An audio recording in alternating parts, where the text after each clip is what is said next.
Olá, estamos em mais um programa Viver Direito. Eu sou a Graziele Melo, sempre com uma oportunidade especial com um convidado para instrumentalizar você enquanto cidadão, sujeito de direito. Então, fique com a gente.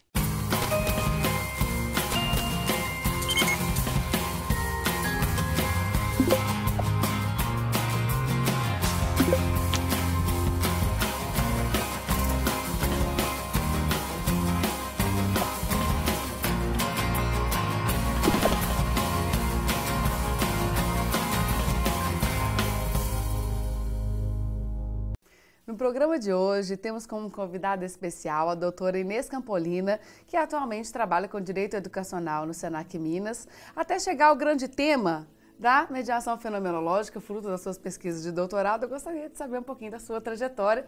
Muito obrigada pela sua presença.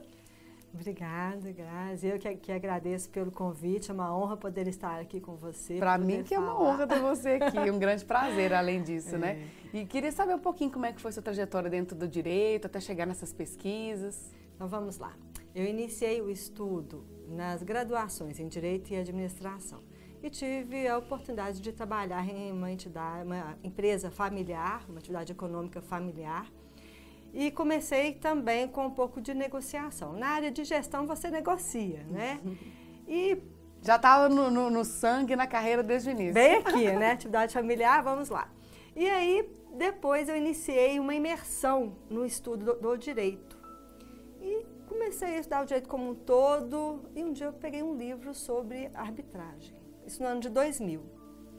E aquele livro fininho, na hora que eu fui descansar um pouco a cabeça, aquele livro fininho, eu comecei a estudar, a ler, e aquilo foi me fascinando. Eu falei, meu Deus, que coisa boa, a oportunidade da pessoa resolver a sua demanda, né, com uma pessoa, um expert no assunto, que vai decidir ali para ela, que muitas vezes a gente sabe fora ali daquele ambiente judiciário. Isso.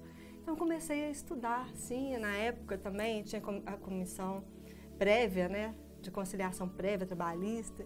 Então, eu comecei a estudar arbitragem, conciliação, negociação, mediação e realmente iniciei com essas funções. Então, eu trabalhava no Instituto de Mediação e Arbitragem, ficamos aí durante 9 anos trabalhando e quando eu fui realizar o meu mestrado, eu também pensei um pouco na arbitragem. Como eu estava fazendo mestrado na área do direito empresarial, eu foquei na arbitragem no direito empresarial, na realmente perspectiva... tem muito a ver, né? As pessoas normalmente começam muito pela arbitragem empresarial. Isso. E hoje que tem ganhado muita força a mediação nesse contexto, né? Mas realmente... a arbitragem, o foco nela, não só no Brasil, mas no mundo em geral, a gente pode dizer que a entrada é pela arbitragem empresarial. Então, comecei a escrever a dissertação de mestrado e depois eu iniciei no doutorado.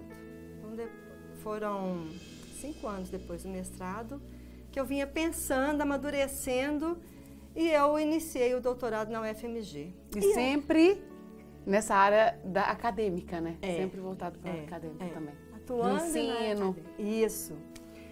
E aí, quando eu iniciei minha pesquisa de doutorado, algo que me incomodava na mediação era o modo como as partes, como os mediandos, eles atuavam no transcorrer do procedimento.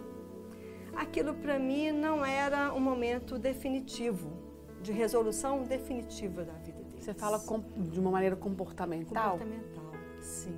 Aquilo para mim era o momento de que eles estavam ali, mas sem acreditar no potencial que eles tinham de resolver as suas próprias questões.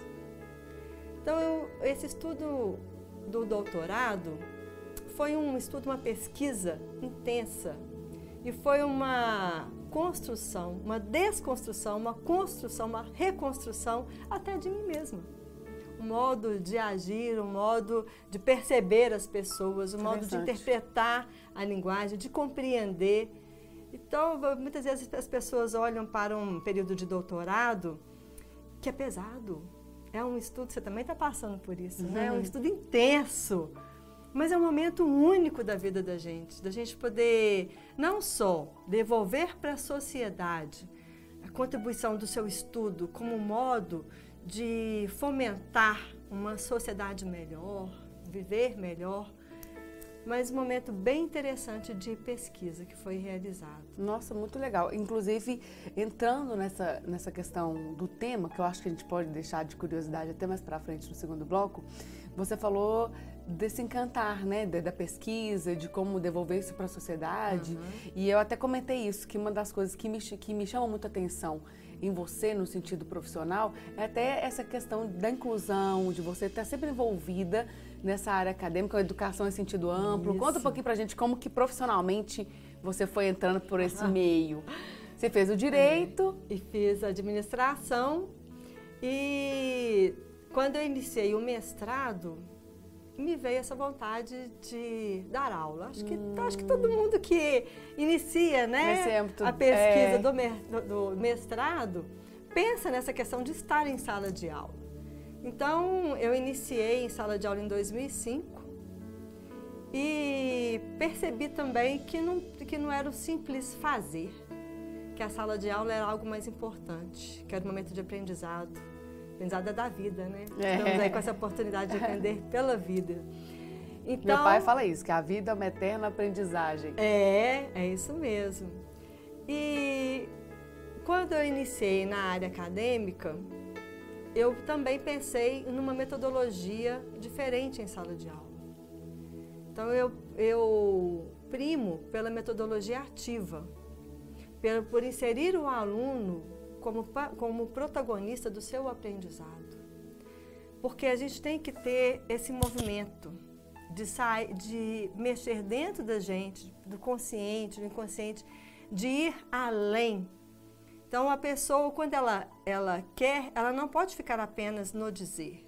Ela tem que fazer, ela tem que ter essa vontade íntima de fazer. E com o aluno, principalmente hoje em dia, né, que nós temos aí os jovens, com essas questões tão latentes que nós percebemos, é importante você dar o direcionamento. E o professor é aquele que ilumina, que ajuda o aluno, né? O mediador em sala de aula. Se nós estamos falando de mediação, o professor é um mediador. Mas o mediar não é você dizer para o aluno, é você orientar a construção do próprio aluno, no saber dele mesmo, no seu próprio saber. Então, foi bem interessante essa questão, porque quando a gente fala de inclusão social, a gente fala na pessoa, no surdo, no cego, naquela pessoa que não tem uma locomoção normalmente hábil, é portadora de algum tipo de deficiência. Isso. Nós falamos naquela pessoa idosa, naquela criança com TDAH, com inúmeras outras questões, mas é a inclusão do ser como ele mesmo. Aí nós vamos deixar para que você fale do fruto da sua pesquisa, porque eu acredito que tem tudo a ver. Estamos encerrando o primeiro bloco, mas fique com a gente que tem muito papo legal por aí.